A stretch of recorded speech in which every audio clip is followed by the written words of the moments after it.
জামাত সমন্বয়কদের ভয় আওয়ামী লীগ আসছে, এই প্রসঙ্গটি নিয়ে আপনাদের সামনে কথা বলবো। আপনারা গত দুদিন আমার আলাপ শুনছেন শুধু পাক ভারত যুদ্ধ, পাক ভারত পরিস্থিতি, সাথে বাংলাদেশ কি হবে এগুলো নিয়ে। কিন্তু বাংলাদেশেও যে বড় ধরনের পরিবেশ পরিস্থিতি বা পরিবর্তন ঘটে যাচ্ছে সেগুলো নিয়েও একটু আলাপ করা দরকার। তাই পাক ভারত যুদ্ধের মাঝেও সেই আলাপেও এলাম। আপনারা গত দুদিন ধরে জামাত এবং সমন্বয়কদের ভীতিকর সব ফেসবুক স্ট্যাটাস নিশ্চয়ই দেখছেন। জামাতের আমিরের ফেসবুক স্ট্যাটাস দেখেছেন বুধবার দিন, সমন্বয়কদের এমনকি সমন্বয়ক থেকে উপদেষ্টা তাদেরও ফেসবুক ভারত পাকিস্তান যুদ্ধ লেগে যাচ্ছে, মানে মনে হয় এমন ব্যাপারটা যে তাদেরও খবর হয়ে যাচ্ছে, তাদেরও কি ভারত এসে ধরে ফেলে গে না, এই ভয়টা ভীতিটা কাজ করছে তাদের ফেসবুক স্ট্যাটাস, বুধবারের ফেসবুক স্ট্যাটাস জুড়ে সেটি। আবার বৃহস্পতিবারে সমন্বয়কদের একজন শীর্ষ তাণ্ডবকারী এনসিপির মুখ্য সংগঠক দক্ষিণাঞ্চল হাসনাত আবদুল্লাহ ফেসবুক পোস্ট দিয়েছেন। মানে বিষয়টা এমন যে আওয়ামী লীগ আসছে, এই ভারত পাকিস্তান তাণ্ডবের মধ্যেও আওয়ামী লীগ আসছে, আওয়ামী লীগ নিয়ে রাতের ঘুম হারাম তাদের মধ্যে। অবস্থাটা কিন্তু তেমন, আওয়ামী লীগ তো আসবেই, ঠিকই রাখতে পারবা না বাসারা। কারণটা হচ্ছে গত 9 মাসে তোমরা যে কর্মকাণ্ড করেছো, আওয়ামী লীগ 16 বছর কেন 1600 বছরে এত অপরাধ অপকর্ম করবে না। আওয়ামী লীগ 16 বছরে যদি কিছু ভুল ভ্রান্তি থাকে সেগুলোকে আমরা জনগণ মাফ করে দেব। তাও তোমাদের মতো অত্যাচারী এই বাংলাদেশ থেকে বিনাশ হোক, আমরা সেটাই চাই। গতকাল বৃহস্পতিবার হাসনাত আবদুল্লাহ ফেসবুকে একটি স্ট্যাটাস দিয়েছেন, একটি না, গতকাল দিনভর একাধিক 3-4টি স্ট্যাটাস দিয়েছেন। এর মধ্যে খুব উল্লেখযোগ্য একটি ভীতিকর স্ট্যাটাস, সেটি হচ্ছে শুধু এই মাসেই ভারতের গোয়েন্দা সংস্থা ও হাই কমিশন বাংলাদেশের সরকারি, বেসরকারি ও সামরিক পর্যায়ে অন্তত 23টি মিটিং করেছে। লিখে রাখেন, আওয়ামী লীগকে পুনর্গঠনের সুযোগ করে দিতেই উদ্দেশ্যমূলকভাবে বিচারের নামে কালেক্ষেপণ করা হচ্ছে। একটা পর্যায়ে গিয়ে বলা হবে, এক সময়ের জনসমর্থিত রাজনৈতিক দলকে নিষিদ্ধ করা আমাদের কাজ নয়। যার এজেন্ডায় গণহত্যাকারী আওয়ামী লীগের বিচার নাই, যার এজেন্ডায় আওয়ামী লীগকে নিষিদ্ধ করা নাই, তার সাথে আমরা নাই। আপনারা নাই, সমন্বয়ক হাসনাত আবদুল্লাহ, আপনারা সরকারের সাথে নাই, আপনাদের সাথেও কিন্তু জনগণ নেই। আপনারা নিশ্চয়ই আলামত পাচ্ছেন, আপনারা দেশটাকে কোথায় নিয়ে গেছেন। আপনাদের ভয়ের কারণ তো আছে। হ্যাঁ, 23টি মিটিং হতে পারে, 50টি মিটিং হতে পারে, আওয়ামী লীগ তো ফিরবে, ফেরবার তোড়জোড় চলছে। এভাবে একটা দেশ ব্যর্থ হতে পারে না, খুব শীঘ্রই ঘুরে দাঁড়াবে, সব আলামত সুস্পষ্ট। আর ভারত পাকিস্তান যুদ্ধ নিয়ে আপনাদের থরকম্প শুরু হয়ে গেছে। পাকিস্তানের পর আপনাদেরকে ধরতে আসছে ভারত। ভারত আমাদের এই ভূমি মুক্ত করেছিল 71 সালে। আজকে আপনারা দখল করে আছেন, দখলদার বাহিনী আপনারা। আপনাদের কাছে বাংলাদেশ জিম্মি, বাংলাদেশের মানুষ জিম্মি, বাংলাদেশের গণমাধ্যম জিম্মি। আপনাদের থেকেও মুক্ত করতে আসছে, ধেয়ে আসছে। আলামত পাচ্ছেন কিছু, হয়তো কিছুটা আঁচ করছেন, যার কারণে এমন। ভারত যেমন আসছে, আওয়ামী লীগ স্বাধীনতা মুক্তিযুদ্ধে নেতৃত্ব দিয়ে বাংলাদেশকে স্বাধীন করেছে, ঠিক আজকে এই দখলদার বাহিনী থেকে মুক্ত করার প্রধান নেতৃত্ব দেবে আওয়ামী লীগ এবং তার সহযোগী হিসেবে কাজ করবে ভারত। পাকিস্তানে জঙ্গি আস্তানা উড়িয়ে দিয়েছে ভারত, উড়িয়ে দিচ্ছে, এই যে প্রতিনিয়ত চলছে। বাংলাদেশেও জঙ্গিদের বিনাশ করবে আওয়ামী লীগ এবং ভারত। অথচ দেখুন আপনাদের কত সুযোগ ছিল, আপনারা একটা পুরনো ব্যবস্থা, পুরনো মানধাত্তার ব্যবস্থাকে সরিয়ে সুন্দর সুষ্ঠু নীতি আদর্শের জায়গা প্রতিষ্ঠা করতে পারতেন, সেটি পারলেন না। এই যে জামাতে ইসলামের কথাই যদি বলি, 5 আগস্ট পরবর্তী সময়ে জামাতের আমির শ্বেত শুভ্র এই ভদ্রলোকের কথাবার্তায় মনে হচ্ছিল যেন স্বর্গ থেকে নেমে এলেন এক দেবদূত। আমরা কারো বিরুদ্ধে অভিযোগ নেই আমাদের, আমরা কারো মামলা করব না, কেউ যদি ক্ষুব্ধ হয় সে মামলা করবে। অথচ দেখুন কালে কালে সব দখল করে বসে আছেন, প্রশাসন দখল করে আছেন, বিচার ব্যবস্থা দখল করে আছেন, আন্তর্জাতিক অপরাধ ট্রাইব্যুনাল পুরোটাই জামাতের দখলে। মানুষ কি এগুলো বুঝতে পারে না? মানুষ বুঝতে পারছে। 5 আগস্ট পরবর্তী জামাতের আমিরের যে কথাবার্তা, তার সাথে আজকের বাংলাদেশে যে তাণ্ডব, এই তাণ্ডবের কোনো মিল নেই। জামাত যে সম্ভাবনা ছিল, আগে ভাবতাম বা বলতাম আমরা 4%, 5% আরো কমে এসছে। পার্সেন্ট তো বাড়বেই না, বাংলাদেশের মানুষ এগুলো গ্রহণ করে না। বাংলাদেশের মানুষের কাছে মুক্তিযুদ্ধ একটা ভিন্ন রকম আবেগের জায়গা। মুক্তিযুদ্ধকে ভুলিন্টিত হতে দেখছে, এটি জামাতের কারণে, এই বর্তমান পাকপন্থী সরকারের কারণে, এই সমন্বয়কদের কারণে। কাজেই আওয়ামী লীগ ফিরবে, এবং সেটি ভারতের সহযোগিতায়। ভারত 9 মাস যাবৎ বহু সহ্য করে গেছে। ভারত যে কোনোভাবে বাংলাদেশকে উদ্ধারে সহযোগিতা যে করবে এটি নিশ্চিত, এবং আওয়ামী লীগ ফিরে আসছে।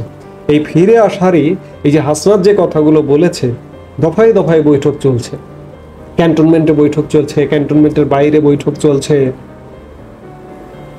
চাইলেই আওয়ামী লীগকে ধ্বংস করে ফেলানো যাবে না। ভারতীয় দূতাবাসে বৈঠক চলছে। আওয়ামী লীগ ফিরছে, বাংলাদেশ জঙ্গিবাদ থেকে, দখলদারিত্ব থেকে উদ্ধার হবার পথ রেখা তৈরি করা হচ্ছে। একটা একটা করে ধরবে। পাকিস্তানকে ধরেছে ভারত, বাংলাদেশকে ধরবে। পাকিস্তানকে জঙ্গি মুক্ত করবার প্রচেষ্টা নিয়েছে, বাংলাদেশকে কে ছেড়ে দেবে ভাবছেন? বাংলাদেশকেও জঙ্গি মুক্তের করার প্রধান সহায়ক ভূমিকায় অবতীর্ণ হবে ভারত। দক্ষিণ এশিয়া জঙ্গি মুক্ত করতে হবে, এটি ভারত করবে। ভারত সেই মিশন নিয়ে এগোচ্ছে। আর যার দরুন সমন্বয়ক এবং জামাতিদের ইতিমধ্যেই ভয়ে থরকম্প শুরু হয়ে গেছে। এরা ভেবেছিল জামাতি সমন্বয়করা পেয়ে গেছি, যা খুশি তাই করো, জঙ্গিস্তান বানাও, পাকিস্তান বানাও। আপনারা চিন্তা করুন একবার, 9 মাসে সরাসরি ক্ষমতায় নয় জামাত, কিন্তু এরা ক্ষমতায় আসলে কি করতে পারে, এই আলামতি যথেষ্ট। কাজে এই জঙ্গিবাদ মুক্ত হবে বাংলাদেশও, সেই দিন খুব বেশি দেরি নয়, দিন ঘনিয়ে এসছে। আমরা শীঘ্রই সেই দিন দেখতে পারবো। এই কারণেই এই হাসনাত আব্দুল্লাহদের মতো সমন্বয়কদের মধ্যে দারুণ ভীতির সঞ্চার হয়েছে। দেখুন, পাক ভারত যুদ্ধকে কেন্দ্র করেও এরা আওয়ামী লীগের যোগ খুঁজছে। পাক ভারত যুদ্ধকে কেন্দ্র করে এনসিপি গতকালকে বিজ্ঞপ্তি দিয়েছে, তাদের ফেসবুক পোস্টেও বলেছে যে আওয়ামী লীগ দেশের ভিতরে বিশৃঙ্খলা সৃষ্টি করবার চেষ্টা করছে, আওয়ামী লীগ জঙ্গি নিধন করার চেষ্টা করবে। আওয়ামী লীগ বাংলাদেশকে স্বাধীন করেছে 71 সালে, আওয়ামী লীগ 2025 সালে জঙ্গিবাদ মুক্ত করবে, জঙ্গি মুক্ত করবে, এবং সেটির প্রধান সহায়ক ভূমিকায় থাকবে ভারত। 54 বছর আগে মুক্তিযুদ্ধ এনে দিয়েছে ভারত, সহায়তা করেছে ভারত, আজকে জঙ্গি মুক্ত করতে সহায়তা করবে। এই আলামতটা সমন্বয়কদের মধ্যে পৌঁছে গেছে, যার কারণেই ভয়ে পা কাঁপছে। ঘুমের মধ্যে যেন লাফিয়ে ওঠে যে আওয়ামী লীগ আসছে, আওয়ামী লীগ আসছে, এটি নিশ্চিত, এবং বাংলাদেশ জঙ্গি মুক্ত হবে এটিও নিশ্চিত। খুব বেশি দিন নয়, আগামী 2-1 মাসের মধ্যে এই পরিস্থিতি দেখা যাবে। দেখুন, গতকাল রাত থেকে আরও নাটক শুরু হয়েছে। সাবেক রাষ্ট্রপতি আব্দুল হামিদ কেন চিকিৎসার জন্য বিদেশে গেলেন, তাকে বিদেশে যেতে দেওয়া হলো কেন? সাবেক রাষ্ট্রপতি কি খুনের আসামি, সন্ত্রাসী, জঙ্গি? তিনি ছিলেন ইমিডিয়েট সাবেক রাষ্ট্রপতি। তার নামে একটা মিথ্যা হত্যা মামলা আছে কিশোরগঞ্জে। মিথ্যা হত্যা মামলা তো যাকে খুশি তাকে দিয়ে দেওয়া হচ্ছে।